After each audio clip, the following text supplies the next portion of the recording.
안녕하세요. 현정입니다. 잘 지내시나요? 오늘은 여러분들에게 제가 지금의 세상을 접게 된 이유와 그리고 그때 마음고생을 했을 때에 도움을 받았던 책을 소개해 드리려고 합니다. 일단 인스타그램으로 소식을 접하신 분들도 있겠지만 소식을 못 접하신 분들도 있기 때문에 간략하게 지금의 세상이라는 공간을 왜 접게 되었는지 이야기를 먼저 해드리려고 합니다.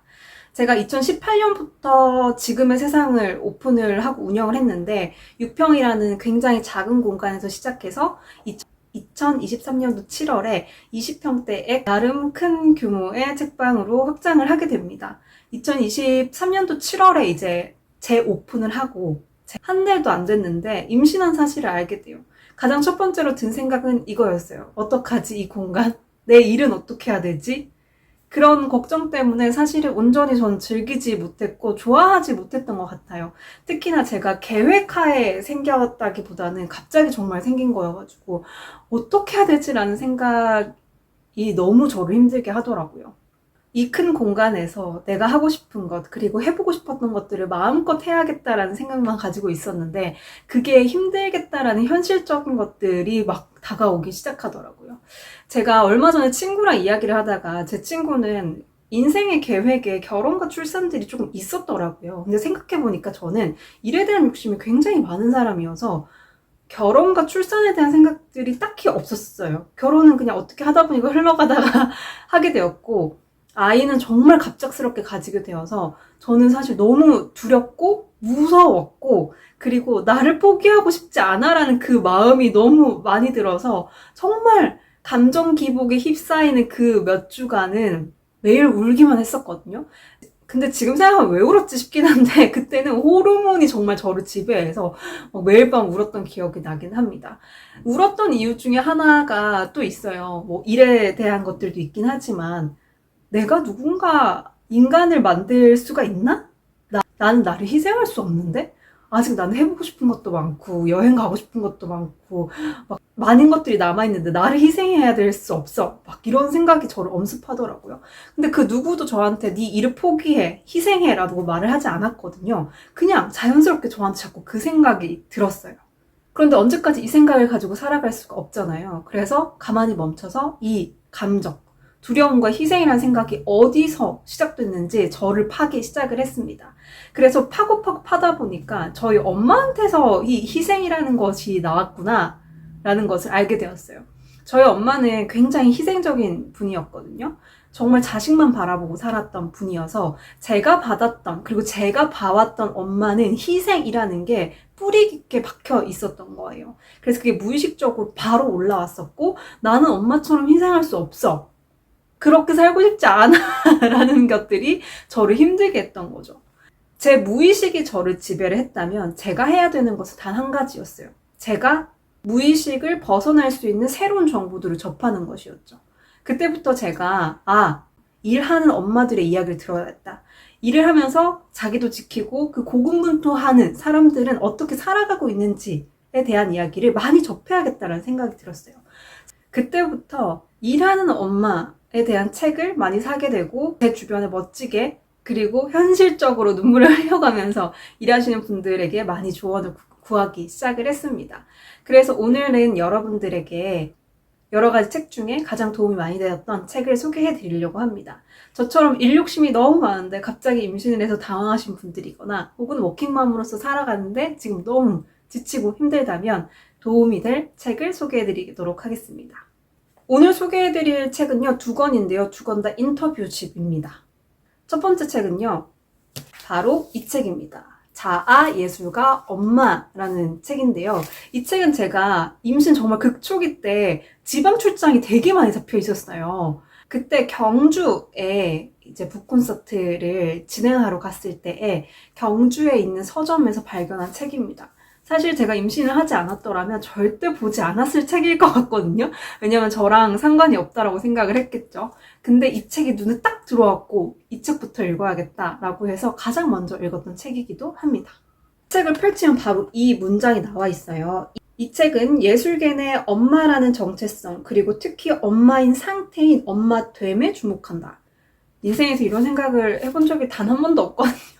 이제부터 준비를 하는 거죠. 엄마 됨이라는 건 뭘까? 그리고 저도 직장인이 아니다 보니까 사실 워킹맘에 관련된 책을 찾아보면 직장인에 대한 이야기가 많더라고요. 근데 저도 직장인이 아니어서 공감되는 부분들은 있지만 조금 현실적으로 적용하기가 어려운 부분들이 많았기도 했어요. 이 책에서는 엄마이자 예술가, 그러니까 창작물을 만드는 사람으로서 어떻게 자기를 지켜나가고 이어나가고 창작물을 세상에 내보이는지에 대한 이야기가 담겨 있어서 사실 저에게는 조금 더 많이 도움이 되었던 책이기도 합니다. 왜 예술계에서 엄마됨은 잘 보이지 않는 걸까? 또는 한 사람의 삶을 완전히 뒤바꾸는 엄마됨의 과정에 대해 들어볼 수 없는 걸까? 여성을 둘러싼 이슈들이 다층적으로 다뤄지는 현대 예술 안에서 왜 유독 여성, 엄마라는 주제는 드러나지 않을까? 엄마됨과 예술은 어디에서 어떠한 모습으로 공존하고 있는 것일까? 라는 문장으로 시작되는데 진짜 그렇지 않나요? 기획자, 그리고 창작자, 콘텐츠 크리에이터, 이 엄마로서 살아가는 사람들의 이야기, 현실적인 이야기 있잖아요. 정말 좋은 이야기만 있는 게 아니라 그럼에도 힘내라 이런 얘기가 아니라 정말 어떤 삶을 살고 있는지에 대한 것들, 그리고 제도적으로 아직 부족한 것들이 무엇인지에 대한 이야기는 잘 다뤄지지 않고 있잖아요. 그런 의미에서 여러 나라의 사람들의 사례가 들어가 있는 이 책이 저한테는 굉장히 신선한 생각을 주기도 했습니다. 이 책을 통해서 저는 예술가들이 어떻게 엄마라는 역할을 하고 동시에 창작물을 만들고 세상이 선보이는지에 대한 과정, 고민, 고난, 고통들을 엿볼 수가 있었습니다. 되게 공감되었던 부분이 있는데요. 내 상태의 변화는 여러 질문을 불러일으켰다. 제가 임신을 하자마자 정말 생각지도 못했던 질문들이 저한테 막 쏟아지기 시작하긴 했거든요. 사실 나 스스로도 엄마가 되기 전에는 던지지 않았던 질문들이다. 엄마됨에 그다지 관심을 두지 않았다는 것이 더 솔직한 답이다. 솔직한 저의 답이기도 합니다. 그러던 나는 결국 엄마가 되었고 그 이전과 마찬가지로 여전히 예술 관련 분야에서 일하고 있다. 엄마로서 삶이 시작되면서 예술계에서 어떠한 식으로든 엄마됨을 마주할 기회가 극히 적다는 사실을 깨달았다. 정말 많이 깨달았던 게 어쩌면 자영업자 그리고 프리랜서들 중에서 엄마들의 이야기가 적구나라는 것들을 이제야 저도 깨달았어요. 이 세상에 들어오니까. 근데 생각보다 목소리를 내시는 분들이 많다라는 것들도 깨닫게 되기도 했습니다. 나의 상태와 예술의 틈에서 자주 외로웠다. 그래서 나와 비슷한 상황의 사람들을 찾아 공감하고 연대하고 싶었다. 예술계 안에서의 엄마됨은 어떤지에 대하여 이야기를 들어보고 싶었다. 이 책은 그렇게 나의 외로움과 궁금증으로부터 시작되었다. 사실 저 또한 되게 외롭다라는 생각을 많이 했던 것 같아요. 왜냐면 직장인도 아니고 자영업자이자 프리랜서이자 콘텐츠 기획자이자 여러 포지션을 달고 사는 사람으로서 엄마 되는 이 두려움들을 이야기 나눌 사람이 정말 적더라고요. 그리고 되게 많이 들었던 말이 요즘에 애 생기기도 힘들다는데 그렇게 생긴 거 복이야. 좋게 생각해. 라는 말들이 되게 많아가지고 쉽게 이 감정, 힘든 감정, 그리고 저의 뭔가 혼란스러움을 이야기하는 것도 굉장히 조심스럽기도 했어요. 그러다 보니까 되게 외로워지더라고요. 그래서 오히려 저는 이러한 책들이 저에게 큰 위로가 되었던 것 같기도 합니다. 제가 진짜 딱 위로를 받았던 문장이 있는데요. 반야는 산스크리트어로 지혜라는 뜻이다. 반야는 부다의 어머니이고 반야의 어머니는 슬픔이다. 즉 큰 슬픔에서 지혜가 만들어졌고 그 지혜로부터 부다의 깨달음이 태어났다고 한다. 삶의 슬픔과 삶에 대한 깨우침 간의 다리가 되는 것이 바로 반얀, 지혜의 셈이다. 제가 되게 수업할 때 지식과 지혜에 대한 것을 강조를 많이 했거든요. 잘 모르겠어요. 제가 슬픔일지 지혜일지는 모르겠지만 제가 슬픔이라면 제 자식이 지혜가 될 거고 제가 지혜라면 제 자식이 깨달음을 얻을 수 있는 그 과정으로서 연결해서 생각해봐야겠다 라는 생각이 되게 많이 들었어요. 왜냐하면 저는 제가 이렇게 초반에 겁났을 때는 내 커리어가 이제 끝날 거야. 막 어떻게 복귀를 해? 라고 단절되면 사실 되게 두려웠거든요. 그런데 이렇게 연결해가지고 생각을 해볼 수도 있겠다 라는 생각이 들어서 굉장히 이 글귀에 용기를 많이 얻었었습니다. 그리고 아까 이야기해드렸던 내가 한 인간을 만들 수 있을까라는 두려움들 또한 해결되었던 문구이기도 합니다. 이 책은 한국 사람들뿐만 아니라 다양한 나라의 사람들의 이야기가 들어가 있습니다. 아까 이야기했던 것처럼 좋은 내용만 있는 것도 아니고요. 얼마나 힘들었는지, 아직까지 얼마나 힘든지에 대한 이야기가 나와 있는데요. 책방을 시작할 때 그 3년 이하의 책방 이야기들이라는 책이 있거든요. 그 책을 읽어도 힘들다라는 이야기밖에 없어요. 근데 그 책을 읽었음에도 불구하고 힘든 걸 알면서도 불구하고 책방을 열게 되거든요. 그 책이랑 좀 비슷하다는 생각이 들었어요. 어쩔 수 없긴 하지만 이 책에서도 힘들다라는 이야기는 분명히 나오거든요. 그런데 그럼에도 불구하고 내가 어떻게 제2의 정말 제2의 인생을 살아갈 것인지에 대해서 새로운 물꼬를 틀어주는 책이었습니다. 두 번째로 소개해드릴 책은 바로 이 책입니다. 내 일을 지키고 싶은 엄마를 위한 안내서인데요. 신기하게 이 두 책 다 초록색이더라고요. 이 책 또한 인터뷰집이고요. 한국인들의 사례가 들어가 있습니다. 이 책은 조금 더 직장인들의 사례가 많이 들어가 있기는 한데요. 현실적인 조언들이 많아서 제가 그 조언들을 밑줄을 그어가면서 이렇게 생각해야 되구나. 이런 건 꼭 기억하자. 이렇게 해보자. 라고 제가 앞으로 다가올 그 힘듦에 약간 마음을 다잡게 해준 책입니다. 첫 번째로, 이렇게 해야겠다. 라고 마음을 먹었던 건요.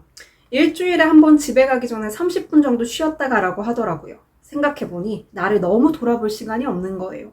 계속 소진되니까 우울감이 생기고요. 일주일에 3시간 정도만 나를 찾는 시간을 가져도 숨통이 트이더라고요. 사실 육아를 하다 보면 그 순간에 또 매몰되어서 저를 되돌아볼 수 있는 시간을 자연스럽게 놓칠 수밖에 없게 되잖아요. 그런데 나도 내가 너무 번아웃이 왔다, 힘들다, 왜 이렇게 우울하지? 라는 생각이 들 때는 잠깐이라도 같이 육아를 하는 남편에게 혼자 많은 시간이 필요하다라고 이야기를 하면서 저를 되돌아보는 시간을 꼭 가져야겠다라는 생각을 많이 했습니다. 저는 평소에도 일할 때는 주말에 혼자 카페에 가서 제 일주일이나 한 달들을 정리를 하곤 했는데 그 시간이 육아를 통해서 없어진다고 하면 자연스럽게 까먹게 된다고 하면 계속해서 그 피로감들이나 뭔가 나를 잃어간다라는 느낌들이 누적될 것 같다는 생각이 이걸 읽으니까 들더라고요. 그래서 의식적으로라도 내가 나만을 위한 시간을 꼭 만들어야겠다. 그러니까 상대방 또한, 남편 또한 그 시간을 만들어줘야겠다라는 생각이 들었습니다. 그리고 경력 공백 시간은 절대로 논 게 아니에요 라는 부분이 있는데요. 제가 4월 14일에 출산이고 지금의 세상 공간을 1월 10일에 이제 정리를 했거든요. 건 한 3개월 정도의 시간이 비었는데 제가 일을 쉬어본 적이 잘 없어요. 그러다 보니까 이게 힘들 거라고 생각을 했거든요. 이 기간이 나한테는 정말 힘들 것이다. 그런데 생각보다 진짜 많이 힘들더라고요. 그러니까 저는 아직 마음은 일할 수 있는 에너지가 막 돌아가고 있거든요. 엔진이 막 돌아가요. 왜냐면 제가 그 공간을 확장했을 때 제 플랜들이 막 있었을 거 아니에요. 그 엔진, 그 습관대로 막 돌아가고 있는데 얘를 억지로 제가 막 늦춰야 되는 거예요. 그리고 집에서 온라인으로만 수업을 하고 간간히 이제 외부에 코칭이 있거나 수업이 있는 날에 나가긴 하는데 월등히 집에서 일하는 시간이랑 집에서 보내는 시간이 많아졌어요. 그러다 보니까 아닌 걸 알면서도, 그러니까 머리로는 이해를 하면서도 나 뭐 하고 있지? 되게 비생산적이야 라고 생각이 자꾸 드는 거예요. 비생산적이라는 게 임신했을 때 되게 이상한 말이긴 하거든요. 왜냐면 하나의 생명을 지금 계속해서 키워나가고 있는 작업이잖아요. 시간이잖아요. 근데 제가 일을 하지 않고 있다라는 생각이 자꾸 드니까 나 뭐 하고 있지? 이러다가 뒤처지면 어떡하지? 그 생각. 그러니까 저희 책방에 오셔가지고 코칭을 받으신 그 분들의 고민을 제가 똑같이 하고 있더라고요. 그래서 경력 공백 시간 절대로 노는 게 아니에요 라는 글을 읽으면서 참, 나도 이런 고민을 가지고 오신 분들한테는 그 시간이 노는 건 아니다 라는 것들을 말하면서 나도 이 상황이 되니까 당연하게 그 생각을 하는구나 라는 생각이 조금 많이 들더라고요. 그러니까 출산하고 나서 돌아갈 곳이 없다는 불안감이 되게 큰 것 같아요. 회사가 있는 것도 아니다 보니까. 그러니까 이 시간마저도 되게 알차게 보내야 되지 않을까? 다른 임신한 우리 세상님들은 막달까지도 열심히 일한다는데 나는 아무것도 안 하는 거 아닐까?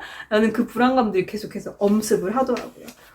그런데 제가 이렇게 겪고 있는 고민들, 그리고 상황들, 감정들은 제가 추후에 코칭을 할 때 굉장히 도움이 될 자산들이긴 하거든요. 왜냐하면 자기가 겪어본 것만큼 공감할 수 있는 능력들이 더 많아지기 때문에 사실 이 시기는 저한테 되게 중요한 자산이 될 거기도 하다라는 생각으로 조금 많이 고쳐먹고, 아, 이때는 이 감정이 드는구나. 아, 이때는 이래서 슬프구나. 아, 그때 말했던 분들은 이런 감정이구나. 라는 것들을 조금 더 정확하게 알게 된 계기가 되기도 합니다. 그리고 육아를 하면서도 더욱더 그 계기들, 그 공감 레벨들이 막 올라가겠죠? 그런 걸 따지면 노는 게 아닌데, 심지어 육아를 하는 건 노는 게 아닌데도 제 마음에서는 그러한 것들이 작동을 하는구나 라는 것들을 깨닫게 되었습니다. 아마 일하던 여성이 갑자기 임신을 하고 출산을 하고 육아를 하면서 이 시간은 노는 게 아니야, 생산적인 활동이야, 한 인간을 키우는 건 굉장히 가치로운 일이야 라고 바로 생각을 바꾸는 건 당연히 어렵다고 생각을 해요. 왜냐? 인간은 습관대로 살아가는 동물이다 보니까. 그래서 저에게도 이 또한 과정임을 조금 받아들이고 이때 느껴지는 감정을 명확하게 제 언어로 좀 풀어서 정리해두는 과정 또한 같이 해야겠다라는 생각이 많이 들었습니다. 그리고 여기에서는 일하면서 아이를 돌보는 건 어떤 식으로든 손이 필요해요. 힘들어하지 말고 도움받으면서 버텼으면 좋겠어요 라는 말이 있거든요. 근데 이건 친한 분이 이 말 되게 많이 하셨어요. 일과 같이 육아를 하려면 꼭 도움이 필요하다. 근데 저 또한 되게 도움을 구하는 것을 되게 미안해하는 성격이긴 하거든요. 그 성격을 알다 보니까 꼭 도움을 구할 수 있는 무언가를 생각해라 라고 이야기를 하더라고요. 저희는 양가 부모님이 아이를 봐줄 수 있는 상황이 아니어서 여러 가지 뭔가 제도들, 여러 뭐 시터 이모님들도 있고 다양한 것들이 있으니까 그런 것들을 잘 활용하는 방식으로 꼭 생각을 해봐라 라는 것들도 많이 말해주기도 했고, 이 책에도 나와 있어서 적극적으로 내가 부모님의 도움을 얻을 수 없다면 어떻게 도움을 구할 수 있는지에 대한 것들은 정말 많이 생각을 해야겠다라고 다짐을 했습니다. 그리고 여기에도 프리랜서 분이 나오는데요. 사실 돈 욕심은 버려도 일 욕심은 버리기 힘들잖아요. 그걸 끊어내기 쉽지 않으셨을 것 같아요. 라는 이제 인터뷰 하신 분의 이야기가 나왔는데 너무 공감되는 거예요. 일 욕심이거든요, 사실. 그래서 그러게 일 욕심 어떻게 일단 끊어내지? 라고 생각을 저도 많이 했었는데 끊어내는 걸 하나씩 시도했어요. 처음에는 핸드폰을 분리하고 쉬는 날을 하루에서 이틀로 변경하고요. 프리랜서나 자영업자는 결국 혼자 다 감당해야 하잖아요. 그러니까 내가 어느 정도 원칙이 있어야겠더라고요. 라는 부분에 있어서 제가 아시는 분 중에 워킹맘인데 둘 다 잘하려고 하다 보니까 너무 힘들었다 라고 이야기를 많이 하셨어요. 이 부분을 읽으면서도 이제 일과 그리고 육아를 같이 하기 위해서는 나만의 원칙이 조금 더 강해야겠다. 나를 지키고 가정을 지키고 일을 지키는 방향으로서 나의 원칙과 나의 루틴이 조금 더 명확하게 있어야 되겠구나. 뭔가 끌려다니듯이 하면 조금 더 힘들어질 수도 있겠다라는 생각을 하게 됩니다. 그리고 재미있었던 부분은요. 이 책에서는 굉장히 그런 얘기가 많이 나와요. 엄마들이 목소리를 더 내야 돼 라는 이야기를 하거든요. 이분들이 이렇게 목소리를 내주셔가지고 이야기를 들려주시니까 저와 같이 고민을 하는 사람들이 이 책을 읽고 또 힘을 얻는 거잖아요. 요즘에 육아 정책들, 도움이 되는 육아 정책들, 지원금들이 많다라고 하지만 사실 프리랜서랑 자영업자들에게 지원이 되는 경우와 금액이 굉장히 월등히 작거든요. 그래서 보통의 그 평범한 사람들은 직장인이 더 많기 때문에 비율이 직장인이 더 많기 때문에 자영업자, 프리랜서 그리고 예술가들에 대한 육아 지원 정책이 되게 적다. 그렇다면 정말 육아를 포기하거나 아니면은 결혼을 포기하거나 아니면 일을 포기해야 되는 상황인데 여기에 대해서 조금 더 정부가 많이 관심을 가져줘야 되지 않을까라고 생각이 많이 들었었어요. 근데 이걸 정부가 알기 위해서는 저와 같은 사람들이 이렇게 목소리를 더 내야 된다라는 거였죠. 사실 이게 또 하나의 도움을 구하는 방식이지 않을까라고 생각이 듭니다. 제가 이야기를 한다고 해서 바로 정책에 적용이 되고 세상이 변하진 않겠지만 이러한 사람들이 있다라는 것들 또한 많이 목소리를 내야겠다라는 생각이 들었고요. 이 영상을 보시면서도 저와 같은 생각을 하거나 고민을 하신 분들이라면 목소리를 많이 내주셨으면 좋겠습니다.